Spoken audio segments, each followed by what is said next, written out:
نحمدہ و نصلی علی رسول الکریم۔ ایک سوال ہے ہمارے حیدری دارالفتہ سنت میں آیا کہ حضرت سیدنا عثمان غنی ذو النورین رضی اللہ تعالیٰ عنہ کی جو شہادت ہے اس کی تاریخ کیا اور آپ کے نماز جنازہ کس نے پڑھایا؟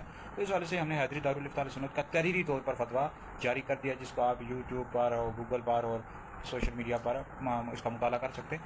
امیر المومنین تیسرے خلیفہ راشد داماد رسول امام الاسقیاء امام الصحابہ و اہل بیت حضرت سیدنا مولا سیدنا عثمان غنی ذو النورین رضی اللہ تعالیٰ عنہ کی جو شہادت ہے اس کی تاریخ کے حوالے سے اختلاف ہے۔ البتہ جو راجح قول ہے، مستند قول ہے، وہ یہ کہ آپ کی جو شہادت کی تاریخ 18 ذی الحجہ ہے۔ 18 ذی الحجہ 35 سنہ ہجری تھی اور جمعہ کا روز تھا، اور آپ کی جو قبر شریف ہے یہ جنت البقیع شریف میں ہے۔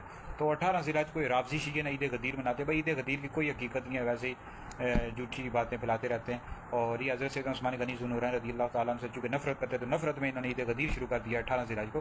18 ذی الحجہ کو حضرت سیدنا عثمان غنی ذو النورین رضی اللہ تعالیٰ عنہ کی شہادت ہے، تو آپ ان کو زیادہ سے زیادہ اشارہ ثواب کریں۔ باقی آپ کی جو نماز جنازہ تھی حضرت سیدنا زبیر بن عوام رضی اللہ تعالیٰ عنہ نے پڑھائی اور آپ کو دفن بھی کیا، اور آپ کا جو مرتبہ ہے یہ کتنا بڑا ہے، تو اس حوالے سے بھائی اہل سنت کا یہ عقیدہ ہے کہ اللہ کے نبیوں پیغمبروں کے بعد سب سے افضل حضرت ابوبکر صدیق ہیں۔ پہلا نمبر صدیق اکبر کا، دوسرا نمبر حضرت عمر کا فاروق اعظم، تیسرا نمبر حضرت عثمان غنی کا، چوتھا نمبر مولا علی کا۔ جو بندہ مولا علی کو حضرت ابوبکر صدیق حضرت عمر سے افضل کہتا ہے سب بندہ گمراہ ہے۔ اسی طرح حضرت سیدنا عثمان غنی جو ہیں ان کا مرتبہ بھی مولا علی سے بڑا ہے۔ اب جو بندہ مولا علی کو حضرت سیدنا عثمان غنی سے افضل کہتا ہے سب بندہ بھی گمراہ ہے اور اہل سنت سے خارج ہے۔